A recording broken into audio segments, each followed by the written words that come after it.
Hello students, I'm Aanchal Sharma, your educator. Today we are going to discuss another important theory. In fact, two theories would be discussed today that are asked in your paper from the topic teaching aptitude.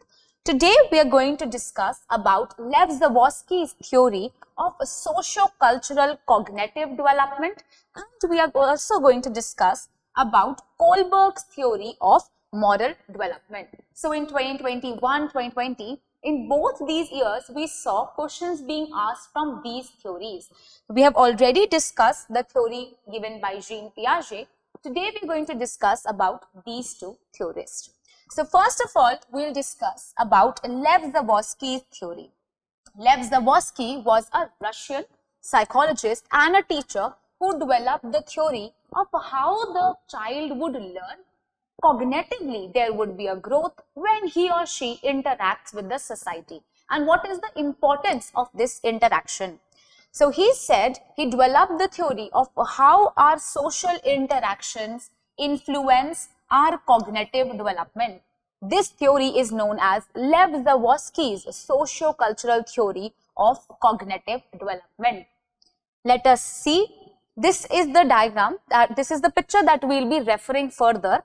But let us look at the other components of this theory that he talked about.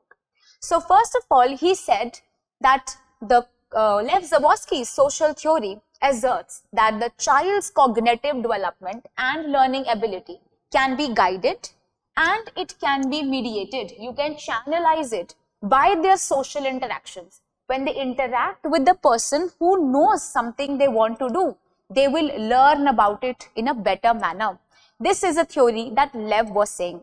Lev said in his theory, Lev Vygotsky states that learning is a very crucial social process. If you take the student out of the social process, out of the society, then they will be unable to do the task.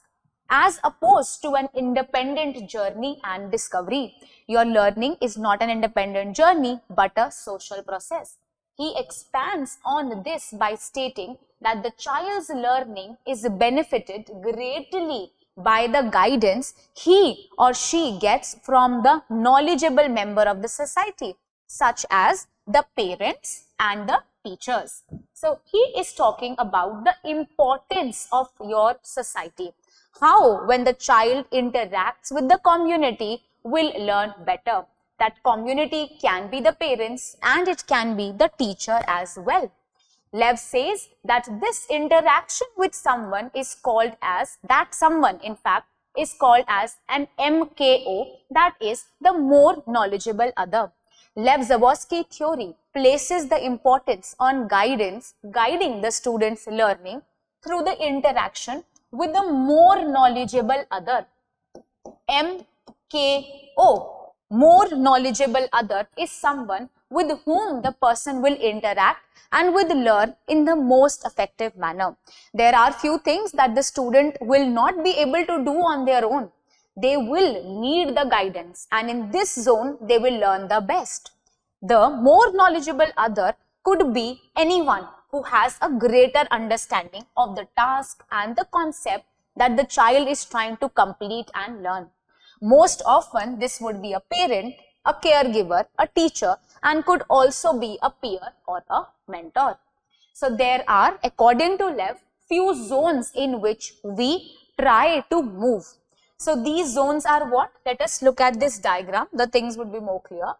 This is something that Lev was talking about. He said that there are three zones, and first of all, if you try to land up in the first zone, this is a zone where you feel that I can do things on my own in this zone. What I can learn on my own. This is the zone I am in. That means, take an example of riding a bike. So when you are small, when you are younger in age, you know that you cannot drive a bike on your own. You need to learn things on your own. Maybe if you have 4 pedals, then you can drive it on your own. So this driving of the bike with 4 wheels is a task that you can do on your own. So this is a zone where you are most comfortable in. You are happy to be in this zone. But in this zone, there is no potential growth in the minds of the students. There is no cognitive growth. There is no development if the child stays in this zone. there is no technology being used, there is no MKO to help as well. Now comes beyond my reach goal. This zone, if I am in this zone, it will be a zone where the things are outside of my reach.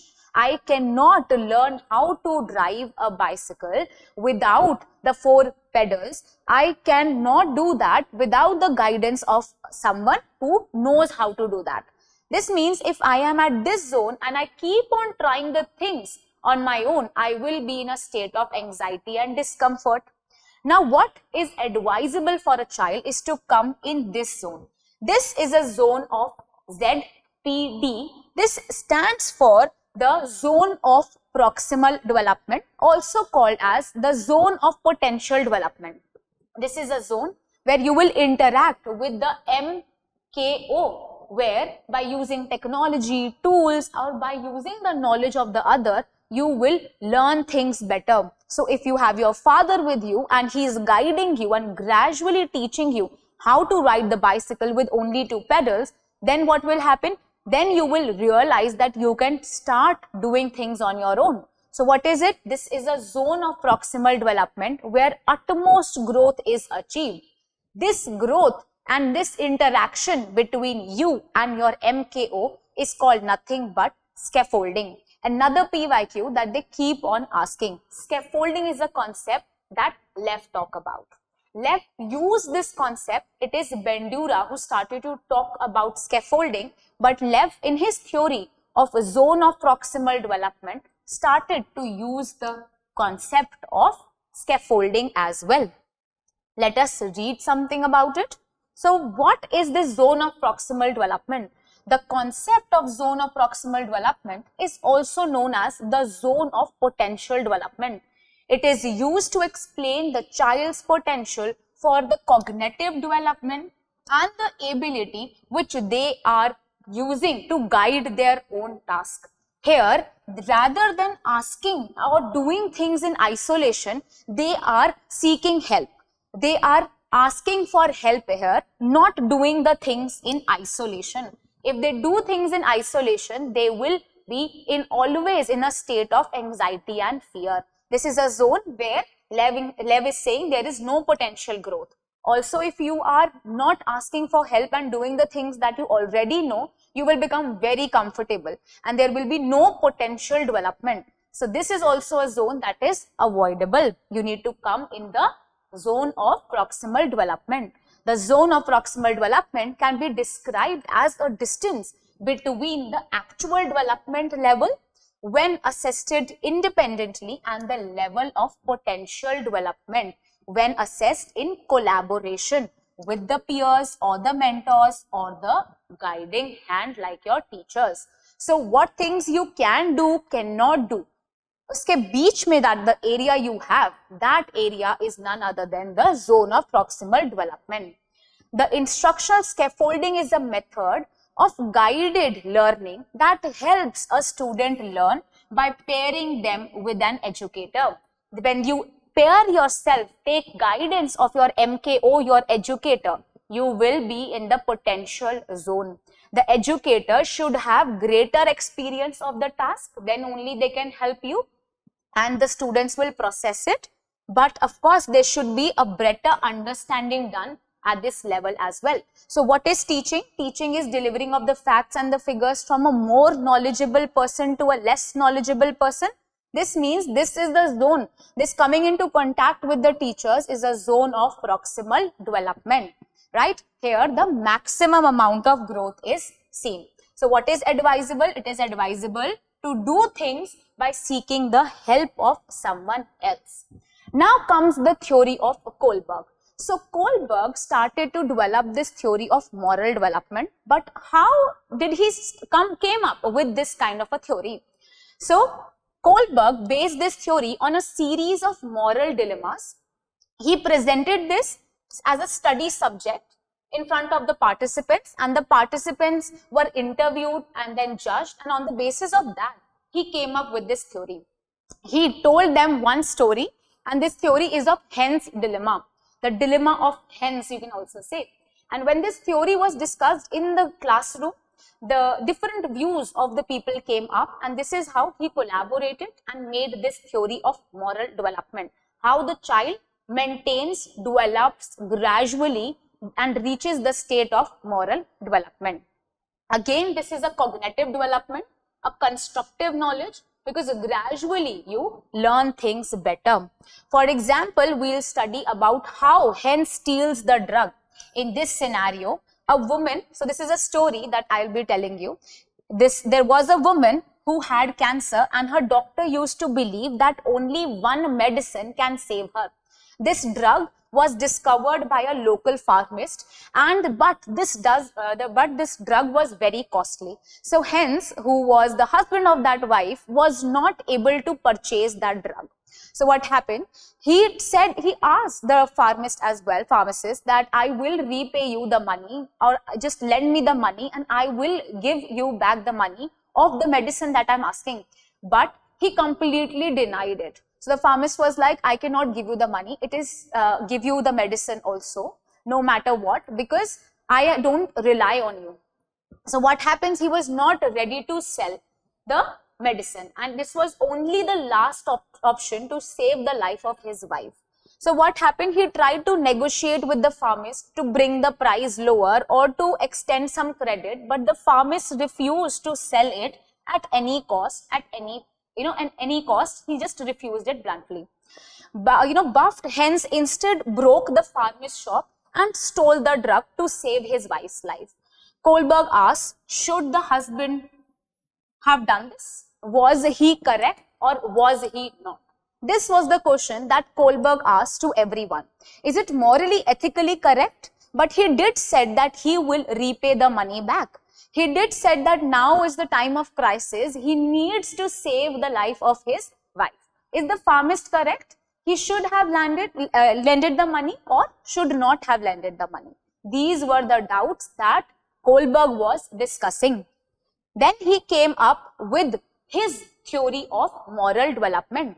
According to him, there are few stages through which we keep on going so that we gain the potential of what potentially we reach the stage where we have moral development.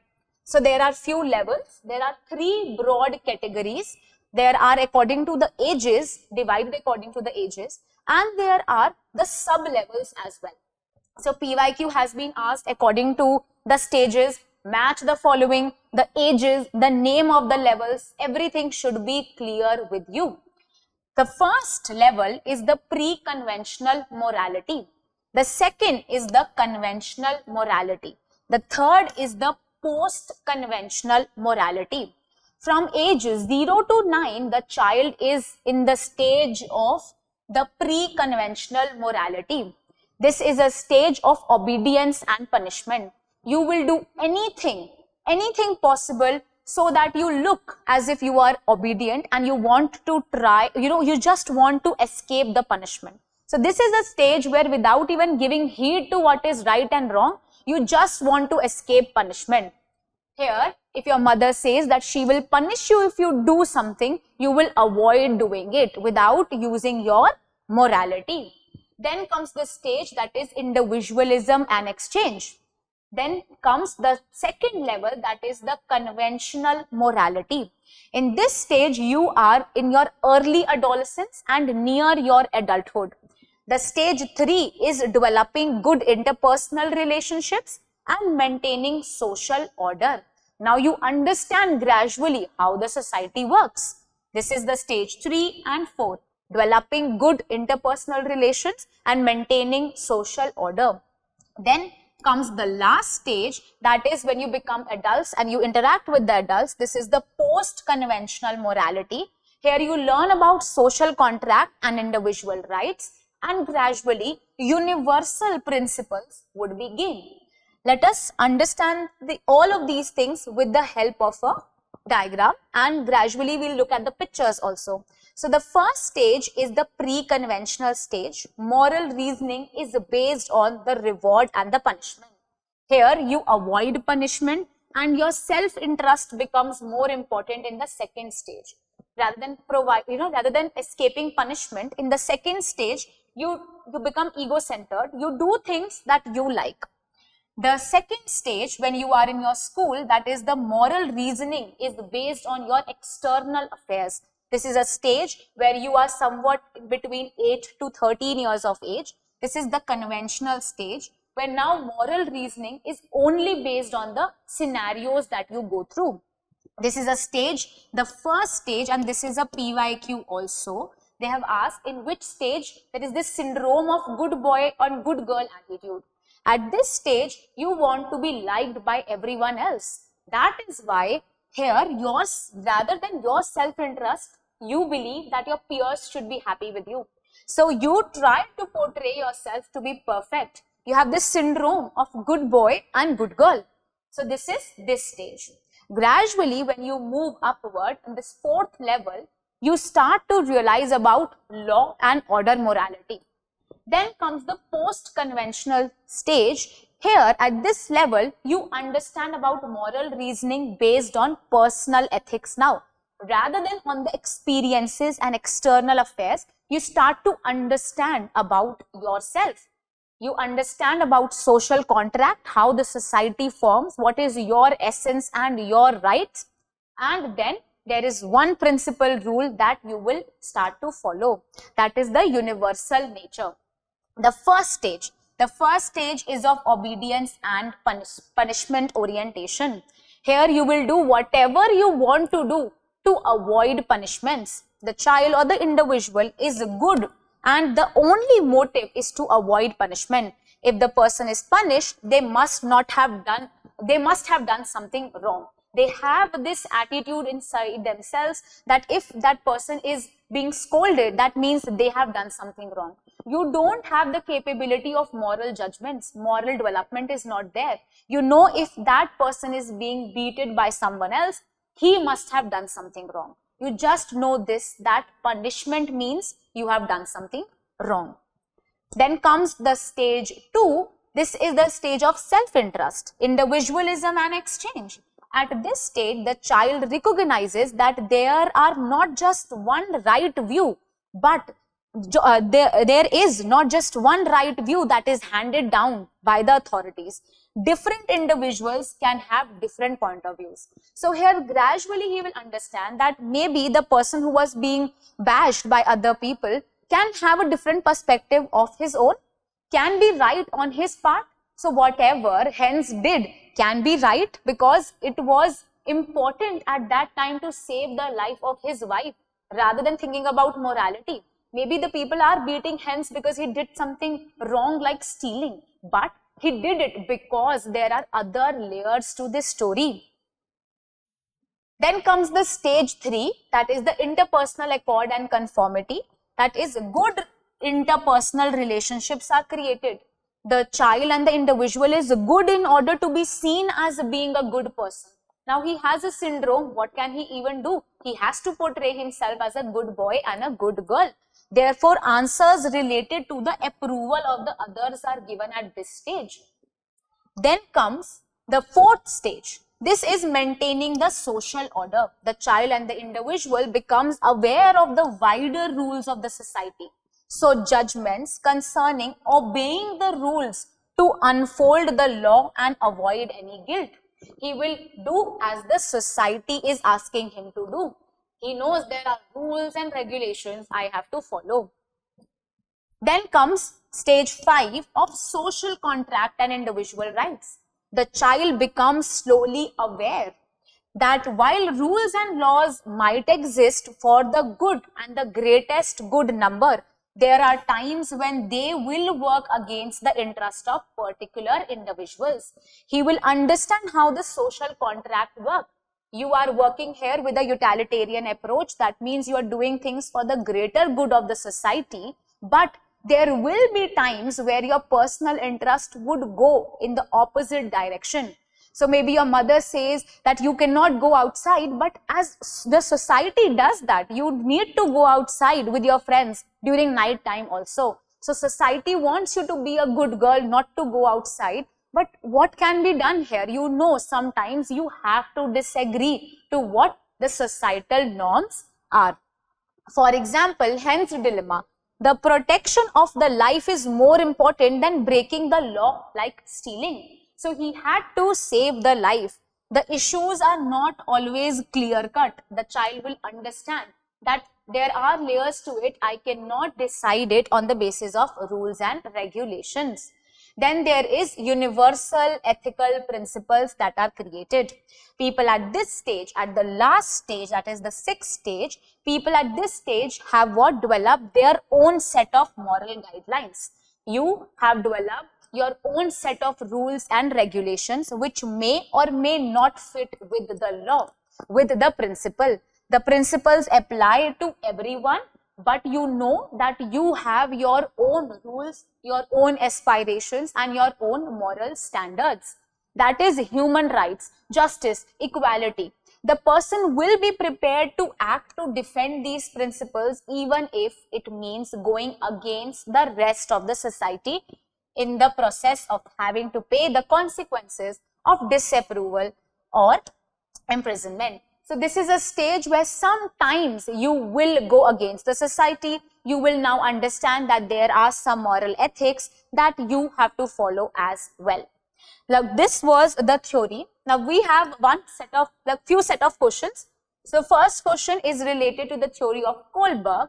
The Kohlberg's model of moral development has which of the following characteristics? A. Stages of moral development are universal in nature.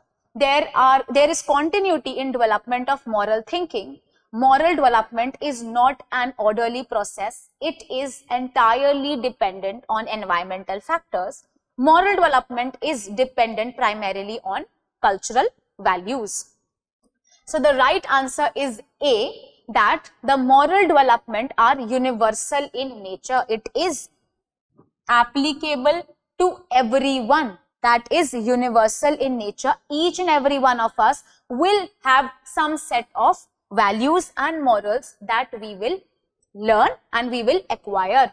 The concept of proximal development related to educational communication was developed by what? So the zone of proximal development, Lev Vygotsky, is the right answer. We discussed it right now and this was the question that was asked. Who is the person who started to talk about the ZPD, that is the zone of proximal development? It is none other than Lev Vygotsky. Another question, which of the following are true about scaffolding hypothesis? What is scaffolding should be clear to you to answer this question. Learner can learn individually with the inputs of text, their previous knowledge, their competence and writing. Intermixing of themes and interactions is called as scaffolding or scaffolding hypothesis. Learners can reach the level of achievement with others' support which they would be unable to reach independently, and each learner is independent and needs to learn individually. What would be the correct answer? The correct answer would be C, and it was very much clear to us. The learners can reach their potential with the support of the others. These others are your MKO, that is the more knowledgeable other. With the help of these MKO, you will be able to reach at that point where you attain the maximum amount of development. This is the zone of proximal development.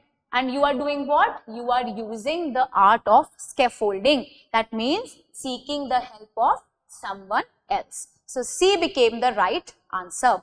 Let us quickly revise what we did in today's video. So first of all, we discussed about zone of proximal development, how assistance, modeling, help, monitoring, apprenticeship, coaching and practice all can be done if you just ask for help. So this help is the zone of proximal development when you seek guidance from someone else.